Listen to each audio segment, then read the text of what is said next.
Enzo Ferrari. Merely speaking his name out loud conjures up grandiose images of a titan of motorsport, his towering presence, the dark sunglasses obscuring his eyes. He is the man behind the legendary Scuderia Ferrari, a team that has competed in every single Formula One season since the sport was born in 1950, and whose legacy extends back decades even before that. Today, the inimitable Enzo still casts a broad shadow over the world of motorsport. We know his accomplishments as a racer, a team leader, and a constructor. We know the idiosyncratic way he ruled over the Scuderia, like a military strategist ruthlessly playing both sides of a chessboard. We also know the exceptional accolades that the team has amassed even in the aftermath of Ferrari's death. But Enzo Ferrari was far from perfect. Between a tumultuous marriage and an extramarital affair that brought him his only living son and an ever-revolving cast of girlfriends, Ferrari's love life alone could fill the pages of any biography. And today on Deadly Passions, Terrible Joys, his love life and its impact on the company is exactly what we're going to discuss. Motorsport isn't just about fast cars and daredevil drivers. It's a place where scandals burn hotter than exhaust pipes.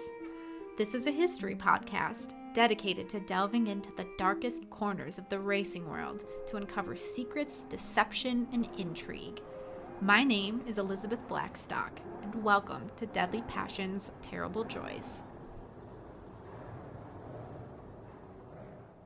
The story of Enzo Anselmo Giuseppe Maria Ferrari begins on February 18th, 1898 in Modena, Italy.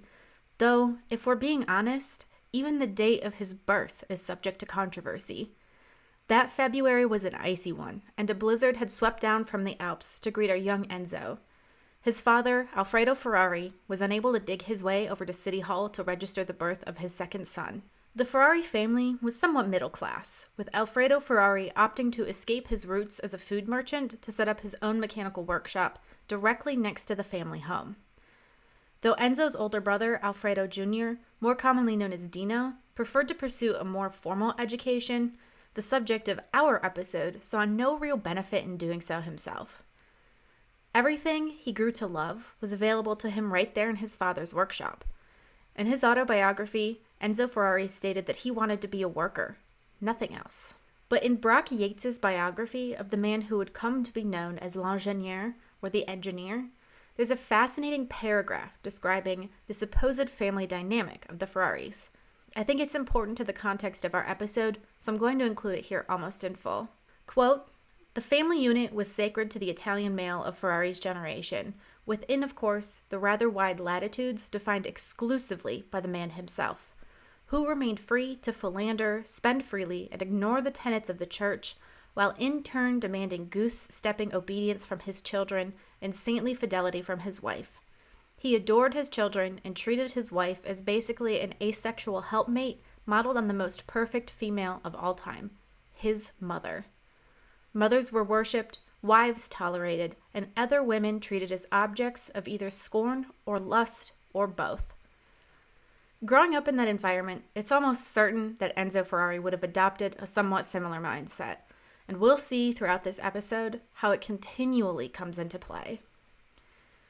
Enzo Ferrari may very well never have fallen in love with motorsport had it not been for a September 6, 1908 race at the Circuito de Bologna. At just 10 years old, young Enzo joined his family to watch the best Italian racers of that turn-of-the-century generation battle it out on a massive 32-mile circuit composed of public roads. There, Felice Nazzaro roared his powerful Lancia across the finish line first at a then stunning average speed of 74 miles per hour. Our protagonist was hooked, but for a while, motorsport was only one star in a constellation of interests that made up Ferrari's childhood. He took up sports writing out of adoration of his local soccer team, and at age 17, he was being published in Gazzetta dello Sport, the premier sporting paper in all of Italy. He picked up a penchant for opera singing despite having a self-described tin ear, and he loved bicycles. But things changed quickly. As Enzo Ferrari reached his teen years, World War I soon engulfed Europe, including almost every Italian male of fighting age. Ferrari's older brother Dino joined the Italian Air Force, almost mythically joining the ground crew whose planes were adorned with the cavallino rampante, the prancing horse, that would go on to become the Scuderia's official logo. In early 1916, with Dino off to war, Ferrari's father died of pneumonia, and the family business went into disarray as Enzo waited to be called into action. Months later, though, his brother also died, having likely caught the flu while serving. The following year, at age 19, Enzo Ferrari too was drafted, stuck doing menial labor until 3 months into his service, he too caught the flu and was discharged. Something in Ferrari's psyche changed as a result of that experience, though it's hard to say what. Enzo is prone to self-mythologizing in his autobiographies, but at the very least, Brock Yates believes that something about his wartime experiences convinced Ferrari that his future lay in automobiles. After the war, he ventured off to Turin, a manufacturing hub along the Po River, in hopes of securing a job with Fiat. To his dismay, he was rejected. The job market in Turin was overrun by veterans looking for employment after the horrors of war, and all things considered, Enzo Ferrari didn't have much of a resume to speak of. Still, the rejection came as a shock to him, and as Ferrari tells it, he left Fiat's offices in dismay to sit on a bench on Valentino Park. "I was alone," Ferrari wrote later. "My father and brother were no more. Overcome by loneliness and despair, I wept." Still, he was determined to find employment. He paid visits to manufacturers large and small, and spent time at bars and restaurants where a retinue of racers spent their downtime. A Bolognese car dealer named Giovanni soon gave Ferrari a job buying and transporting old army trucks, before ultimately he was hired by a test driver named Ugo Savocci to serve as his assistant at a new manufacturer called Costruzione Meccaniche Nazionale, or CMN. Before too long, Ferrari was joining Savocci as his riding mechanic in races, and then started entering those races himself. In the early 1920s, Ferrari joined up with a relatively new automaker known as Alfa Romeo to serve as a driver. By this point, his resume was looking far more impressive, and he'd even recorded a finish at the Targa Florio. For the burgeoning automotive company, that was a great move. It was at Alfa Romeo that Ferrari would truly find his footing. By 1923, he was a Grand Prix winner, and his list of victories included the iconic Coppa Acerbo and Pescara. Still, even around that time, his dedication to the act of racing had waned. Ugo Savocci, who had taken a chance on Enzo at CMN, was killed in a crash, followed by Enzo's friend Antonio Ascari. Upon the birth of his son Dino in 1932, Ferrari retired from racing, but instead took over as manager of Alfa Romeo's racing operations, helping to guide iconic drivers like Tazio Nuvolari and Giuseppe Campari to the top of their game. The Alfa Romeo team was named Scuderia Ferrari, and its logo became the aforementioned cavallino rampante. The road was rocky for Ferrari, and in 1937 his Scuderia was shut down. Enzo remained as a sporting director for the newly named Alfa Corsa Racing Division, but after a disagreement with the managing director Ugo Gabardo, Ferrari was fired altogether in 1939. You'll see a lot of accounts claiming that Ferrari left Alfa of his own accord, but Brock Yates states that that's simply not true. Ferrari's dismissal came with a comfortable severance, and because he'd since gone back to living in a humble apartment in Modena, he had the money to support his young family and to found a new company called Auto Avio Costruzioni, which supplied parts to other racing teams. Ferrari landed on his feet, but his ego would take longer to heal. Despite the fact that at age 41, he had become an impressive figure in the Italian motorsport world, and that he soon began to build 2 cars for the 1940 Mille Miglia, the man was hurt. He was ashamed to have been fired, and was unable to use the name Scuderia Ferrari as part of a settlement with Alfa. Other automakers began to flood into Modena to establish their roots in Ferrari's hometown. It would be difficult to reestablish a place of respect and a race team within that community.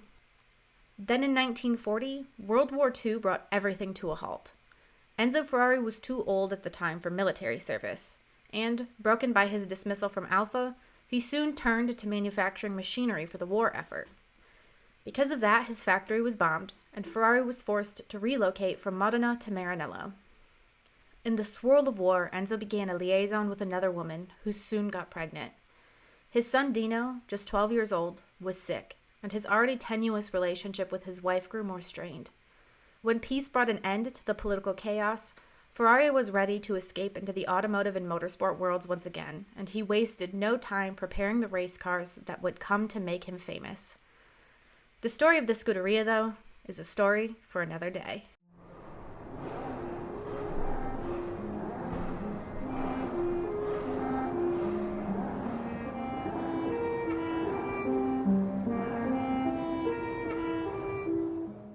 In the early 1920s, as a young Enzo Ferrari bounced between Milan and Turin selling cars and racing, he met a woman who was to become his wife, Laura Domenica Garello. Although there was a persistent myth that Laura came from money, the truth was a much different story. Her parents were peasants, and her dialect identified her as a firm member of the rural working class. Somehow, some way, and for some reason, she and Enzo Ferrari ran into each other at the Porto Nuovo train station in central Turin, and almost immediately, the fair-haired 21-year-old became Enzo Ferrari's companion. Though they weren't married until 1923, Laura was being referred to as Signora Ferrari by 1922. Why? Well, Brock Yates posits that it was a political move as much as a personal one. At the time, Enzo Ferrari was still establishing his legitimacy in the Alfa Romeo world. Having a mistress or a girlfriend was considered inappropriate for a man like him, though it would have been silently accepted if he were more renowned or more upper class. A wife was safe, offering a sense of stability that would have been critical in Ferrari's ongoing pursuit of raising his profile.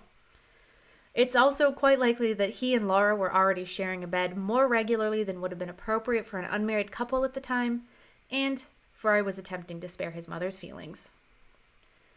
The marriage became official on April 28, 1923, in a small Catholic church in Turin.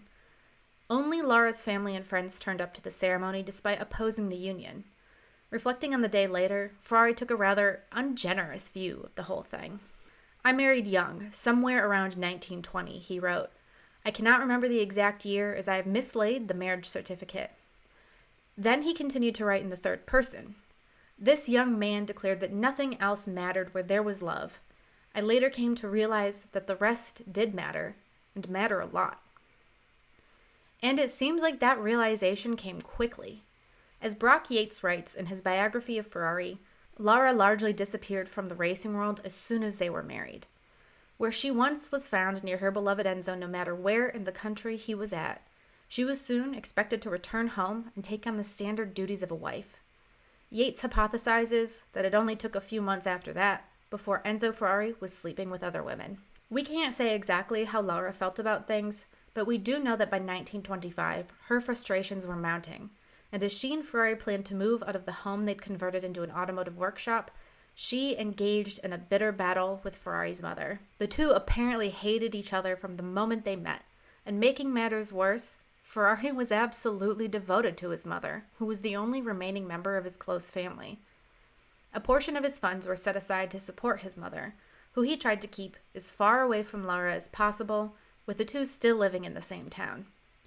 Ferrari, for his own part, tried to keep away from both of them, and could increasingly be found whiling away the hours in bars and cafes, wooing the flashy women that flocked to the motorsport scene. Still, with divorce explicitly banned by the Catholic Church, Laura and Enzo were bound together whether they liked it or not. The only small positive they seemed to find in a very conflicted marriage came in the form of their only son, Alfredo Ferrari, who became known as Dino. Dino was born on January 19, 1932, and from the moment he left the womb, he was being primed to take over the ever-expanding Ferrari empire. During the war, the Ferraris purchased land in Maranello under Laura's name, largely in the hope that doing so would prevent any issues with the government. She remained the caretaker of the financial side of the growing Ferrari empire, even as young Dino began to fall ill with what we now assume to be Duchenne muscular dystrophy, a disease that ravages the muscles throughout the body until eventually it leaves a person bedbound. All the while, Enzo was engaging in an affair with another woman named Lena Lardi. For years, they maintained this facade, with Laura taking charge of the Scuderia's finances as young Dino began helping out in the shop and pursuing an education, studying economics in Bologna and mechanical engineering in Switzerland in the hopes of taking the family business to new levels. at least until his illness forced him into bed in his family's home. Even there, Dino aimed to leave some kind of legacy, helping Ferrari engineer Vittorio Giano sort through the details of a new 1.5-liter V6 engine. When he died on June 30th, 1956, at just 24 years old, the Ferrari marriage shattered. As you might imagine, both Laura and Enzo began pointing fingers at each other. Even though muscular dystrophy had been discovered for over a century at this point, it was highly unlikely that doctors would have known how to diagnose it. Dino's illness is variously referred to as leukemia, multiple sclerosis, muscular dystrophy, and the nephritis virus, but according to Brock Yates, Enzo Ferrari also firmly believed, at least for some period of time, that his son's death was caused by syphilis that he contracted from his mother, who he began to refer to as a whore. In the wake of his son's death, Enzo Ferrari became more stoic, cynical, and bitter. Here begins to emerge the man who never once hesitated to pit his drivers against one another, who began to express grief not for the talent that died behind the wheel of his cars, but for the broken car itself. Meanwhile, Laura is said to have become more erratic and unstable, and understandably so. Making matters even worse, she was still in the throes of grief when she discovered that her husband had been living a second life with Lena Lardi, who had given birth to another of Enzo's sons. This new boy was named Piero, and as Yates writes, Laura was clearly the loser. With her only son dead, Ferrari himself had seemingly hedged his bets by siring a second offspring, a second heir, as it were, who remained concealed to all but a few of Ferrari's closest associates. Laura was irate, referring to the child as a bastard any time she could, and forbidding him from stepping foot in the Scuderia Ferrari workshop.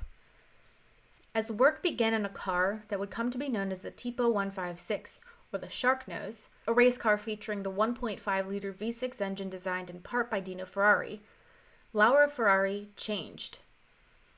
Heading into the 1961 Formula One season, she suddenly began to appear in the workshop after years spent managing the financial affairs from home. She demanded to attend races, to be shuttled to the track, and to stop at various cathedrals and monasteries along the way. She carried a briefcase filled with cash but never paid for anything, instead walking out of shops with items and forcing others to pay for her on her behalf. While her husband became ever more reclusive, staying in his hometown, Laura flew all the way to Florida for the 12 hours of Sebring. No one exactly knew what to make of her sudden presence, or her more active role in the racing activities. Yes, she and her husband remained firm business partners, even if the romance of their marriage had died out decades ago. Was Laura serving as a mole, carrying information back to her husband?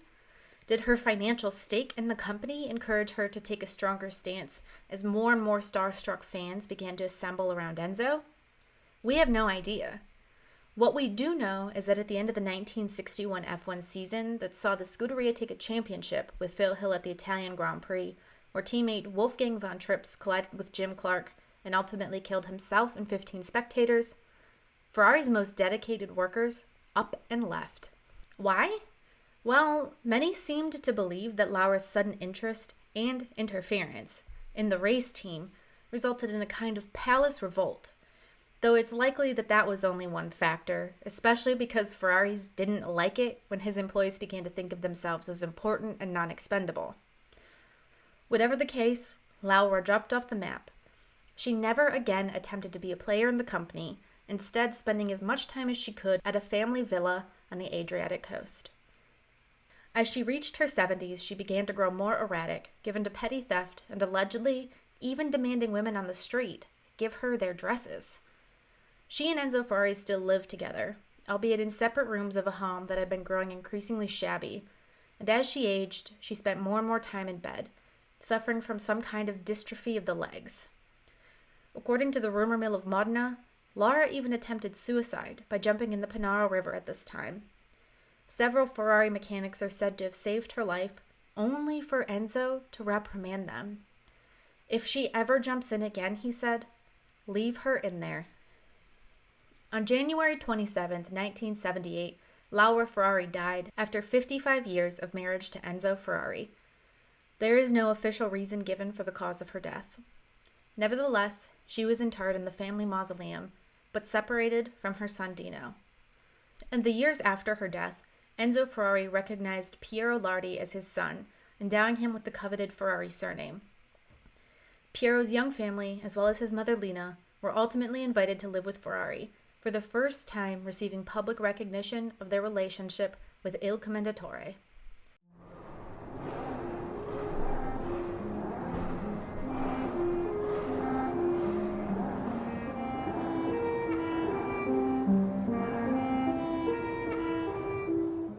As World War II raged on into its final years, and as Ferrari's various operations were targeted by Allied bombing raids, Enzo Ferrari discovered that he was going to be a father once again.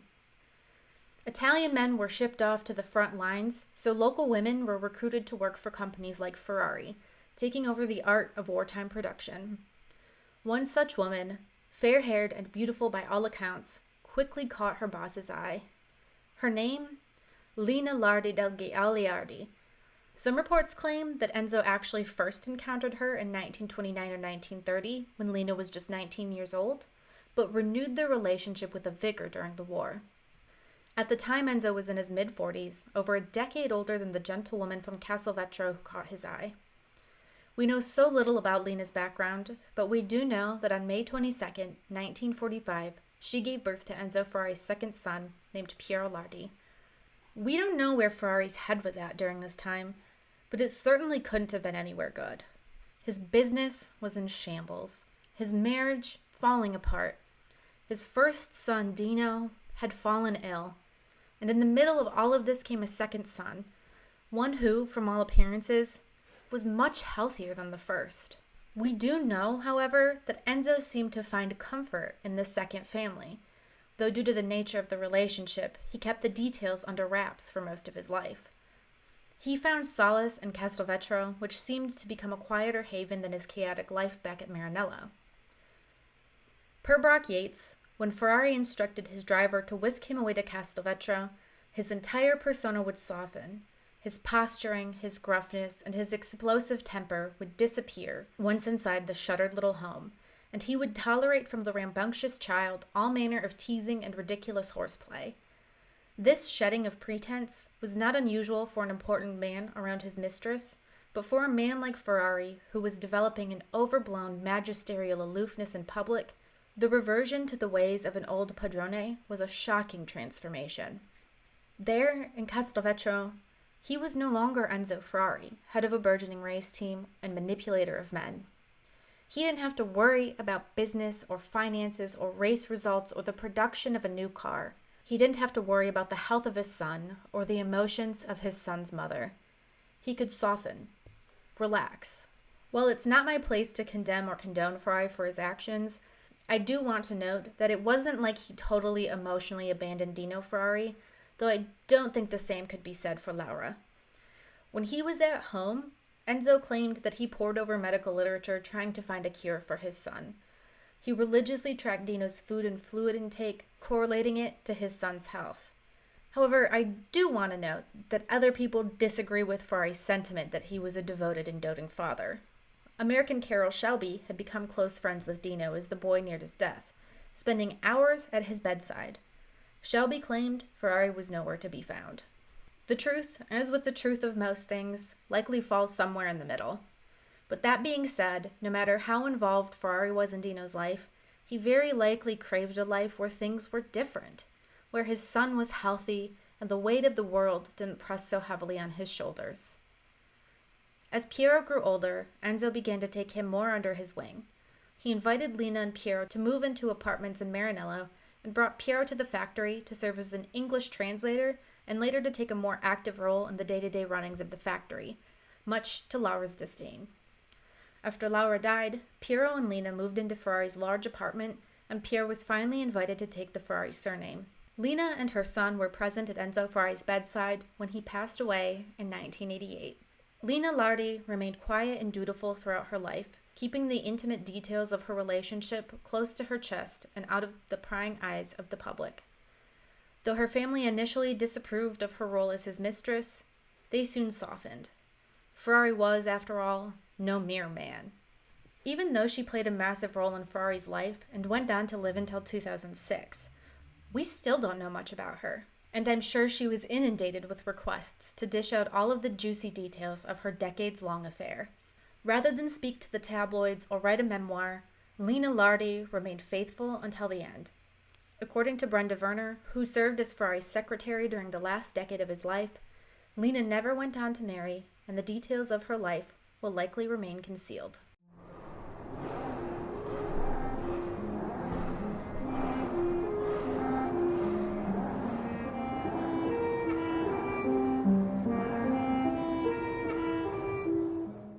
Fiammetta Brei didn't intend to become one of Enzo Ferrari's retinue. In fact, when she met him, she was dating one of his drivers. But before we begin this particular saga, let me back up ever so slightly. In the late 1950s, Scuderia Ferrari was absolutely unstoppable, both because of the quality of its cars, but also thanks to the shrewdness with which Enzo Ferrari selected his driver lineup. Il Commendatore seemed to have an almost supernatural ability to sniff out drivers who were not only quick, but who also possessed some kind of character flaw that Ferrari felt he could exploit.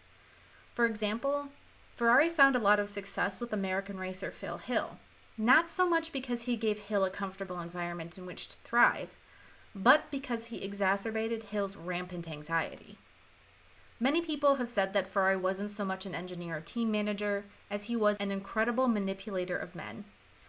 That manipulation served as the backbone of his racing operations, and in 1958, the Scuderia's full-time Grand Prix team consisted of 3 men: Peter Collins, Mike Hawthorne, and Luigi Musso. Hawthorne and Collins were 2 of Britain's brightest racing talents, but beyond that, they quickly established an incredible bond. At the Ferrari race shop, they were the only 2 men who spoke English as a first language, and before long, they were inseparable. And they were both also very close to Enzo Ferrari. This absolutely rankled their teammate Luigi Musso. Born in Rome, Musso was hailed as Italy's next great hope in the racing world. He'd put in a few years with Maserati before making the move to Ferrari, where he naturally might have expected to become the team's #1 driver. But at Ferrari, that was an honor that had to be earned, not handed out lightly. As Musso soon discovered, Ferrari wanted him to fight for his role in the team, and to fight hard. That realization weighed heavily on Musso's shoulders, and it seemed as though Hawthorne and Collins picked up on that. They could get away with cajoling Musso into erratic behavior both on and off the track, even allegedly going so far as telling him, after 1958's 24 Hours of Le Mans, that the 2 Brits were conspiring together to guarantee Ferrari's next champion would be British, not Italian. Making matters even worse for Musso was his private life. In the midst of his racing career, he abandoned his wife and children and instead pursued a fiery 24-year-old named Fiammetta Brei. He lived larger than his means and soon found himself in a truly dramatic amount of debt. According to Ferrari's sporting director Romolo Tavoni, Musso received a letter from his estranged wife the night before the French Grand Prix, instructing him that he needed to win in order to pay off his debts. As if that tension wasn't enough, at that very same race, Peter Collins discovered that he had been demoted to Formula 2 ahead of the French Grand Prix. Punishment not only for losing the 24 Hours of Le Mans thanks to a clutch failure, but also for abandoning the car on the side of the track and shipping off immediately. That was an embarrassment for Ferrari, and naturally he punished Collins. But Collins fought back. He argued that if he finished well in the Formula 2 race, he should be allowed to start the Formula 1 event. And coming second in F2, he earned his slot, thus kicking off a heated battle with Musso. After all, Hawthorne and Collins perhaps wondered if Musso had ratted them out to Enzo Ferrari for threatening to conspire against him. At the start of the race, Hawthorne launched into the lead ahead of Musso, the latter of whom began a desperate chase to snatch that position back. To do so, he attempted to take the tricky Muisan curve flat out and got it wrong. His Ferrari jumped a curb and somersaulted 3 times, throwing Musso to the ground. In the pits was Musso's girlfriend Fiammetta Brei, who was assisting in the timing and scoring. She waited for his car to streak past her, but it didn't happen. Lap after lap went by, and Musso didn't show. No one said a word, and I was scared to ask, she recalled in her memoir. I started to pray, please God, please God. Shockingly, Musso was still alive when he was fetched by a medical helicopter and whisked to the Maison Blanche Hospital in Reims. According to Bresci, he didn't even have a scratch on him.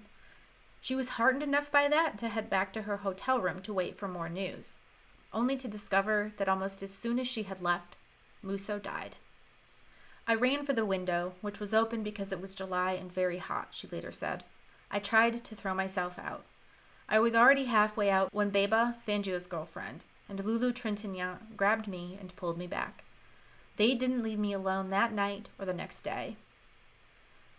According to Michael Cannell in his book The Limit, Bresci looked out the window at one point that evening to spot Musso's mortal enemies Mike Hawthorne and Peter Collins kicking an empty can around in the piazza. For a brief moment, the hate for those two was stronger than the pain I was feeling, she recalled. I would have wanted them dead. Why were they alive and Luigi was not? Damned Englishmen, why were they laughing? And things only got worse. Divorce was forbidden by Italian Catholic law, which meant Musso was still married to his wife. Bresci was not only ineligible for any inheritance, but Musso's wife soon turned up at her house to retrieve all of the jewelry her husband had gifted to Bresci, going so far as to even attempt to tear it off the other woman's body. A month after Musso's funeral, Bresci found a letter from Enzo Ferrari in her mailbox, stating that she would always have friends in Maranello. By the time she took a train to Modena in the summer of 1959, both Collins and Hawthorne had died, the first in a crash at the German Grand Prix, and the second in a road accident after retiring from F1 as world champion. The complexion of the team had changed entirely, but Bresci's grief was only made worse by the recent suicide of her grandmother. When she arrived in Maranello, she and Ferrari wept together, she for her lover and grandmother, and he for the loss of his son. Recalling this day in her autobiography, Bresci wrote that Ferrari was a constructor of cars and a destroyer of souls, and yet if you entered into his orbit, you would have given anything to never leave. That is how I entered into his life, and he into mine. Not long after, Ferrari helped Bresci establish her own boutiques in Bologna and Florence, and he paid a visit to her apartment weekly on Thursday afternoons. Soon after, he recruited her to head to the racetracks, because he was apparently dissatisfied with the reports he was receiving from drivers and mechanics. He wanted news firsthand, not only expert opinions, Bresci explained. I lent myself to this work. I know the atmosphere well, and I knew how to distinguish a champion from a good driver. In a different interview, Bresci continued, I always had to know what was going on. Then I'd go back to Modena and report it to him in person. Sometimes he got contradictory reports, and he'd say, should I believe you or them? The true nature of the relationship between Bresci and Ferrari remained shrouded in mystery for decades, until in the early 2000s, dedicated journalists were able to track her down. In 2004, Bresci spoke candidly to The Guardian about her relationship with Ferrari, where she claimed that even though she was close to him, she kept the affair entirely platonic. He started to desire me, she said. At first he hinted at it, and later he made it very clear. It started with letters and then moved to telephone conversations which lasted up to 2 hours. He would call me when the engineers went to lunch, after they went home, any time he had a minute to spare. He told me that he couldn't imagine his life without me. I refused him, but he kept writing to me about a passion that he said was literally consuming him. This lasted for years. According to his letters, Bresci wrote, I was the first woman of his life. His relationship with his wife was very odd. She was very funny when she was young, but after their son's death, they became estranged. He saw her as a burden. With the other one, meaning Lena Lardi, he always said it was an accident. Signora Lena never made his life difficult.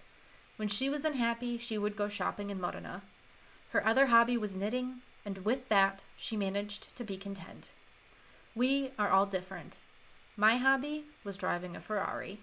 In a later conversation with La Nazione, Bracci explained that she was merely a companion, but not in a romantic sense. She explained that she was still in love with Luigi Musso even decades after his death, but that she and Enzo Ferrari were constant companions, spending as much as 4 hours every day chatting to one another on the phone. After Luigi's death, he approached me with kind words, she explained in that interview. I wanted to die too. There's no point in hiding it. But Ferrari wrote to me to go and see him. He told me to eat and keep myself up, to take long walks in the countryside. He encouraged me to live. According to Bracci, their relationship was close enough that she was even able to influence Enzo Ferrari's personal style, and he consulted with her about driver hirings and car design. While there are reports that Enzo bought bars and restaurants for some of his other romantic flings, Bracci firmly denied that their relationship was anything but platonic. They were, simply, two people who perhaps understood one another more than anyone else in the world. She said that she remained in contact with him until the day Enzo Ferrari died. On November 21st, 2015, Fiammetta Brei died in her hometown of Florence, Italy.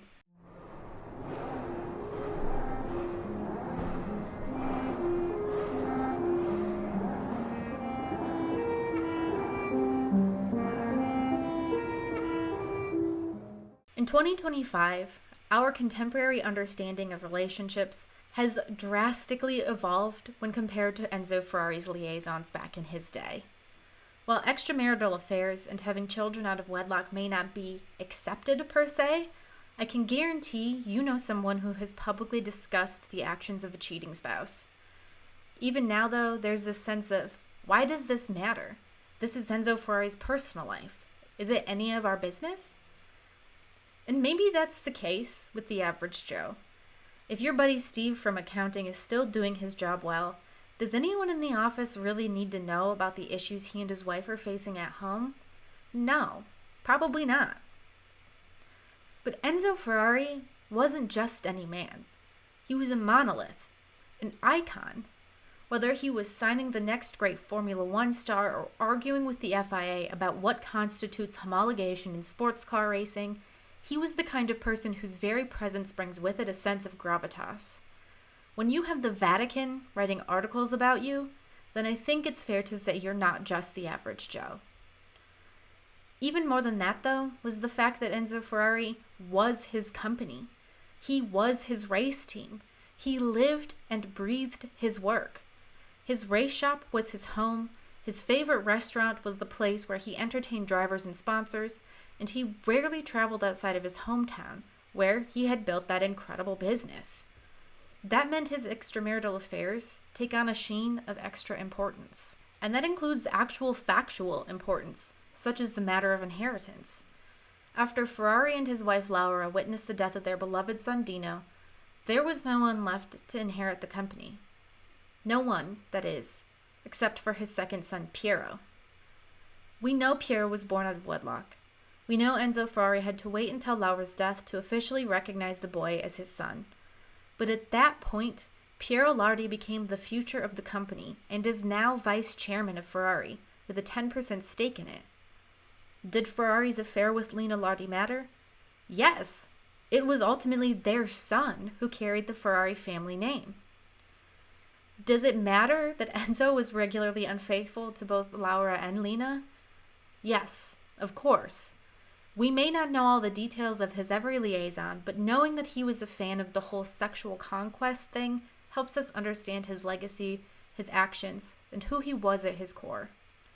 You can take whatever moral stance you'd like about his infidelity, but knowing that Enzo Ferrari regularly sought out sex paints a picture of a man who is driven first and foremost by gratifying his ego. In the context of his legacy as a team owner, it certainly helps us to greater understand why he was so hard on his drivers, signing them and firing them at a whim, or pushing them to the very brink.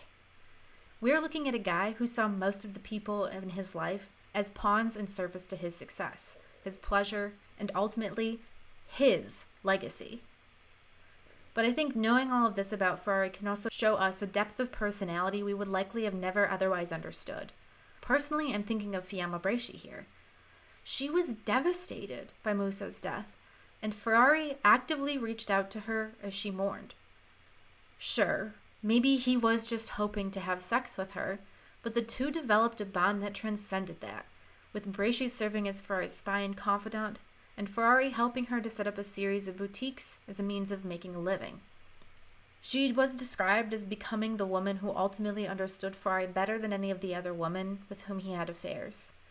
She understood cars and demanded very little of Ferrari, but perhaps most critically, the two both deeply understood what it was like to be destroyed by grief, and yet still have to wake up every morning in search of a purpose.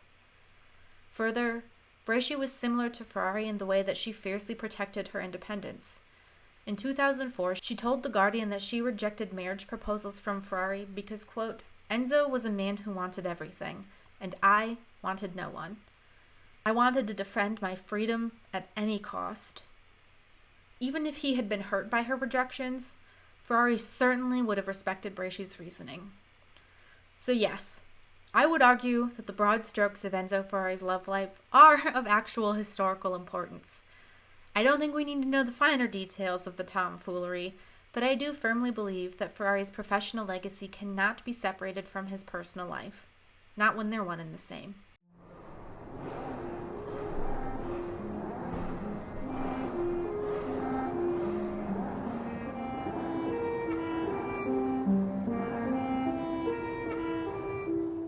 Thank you so much for tuning into this episode of Deadly Passions, Terrible Joys. Remember last year's episode on Jim Hall, the motorsport design pioneer from Texas?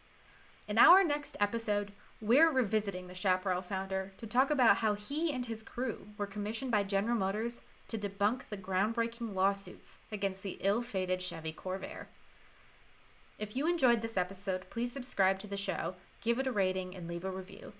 And if you're hungry for more, don't forget to check out the DPTJ Substack, where I'm digging into contemporary motorsport news, breaking down the barriers of becoming a racing journalist, and keeping you up to date on everything you should be reading this week.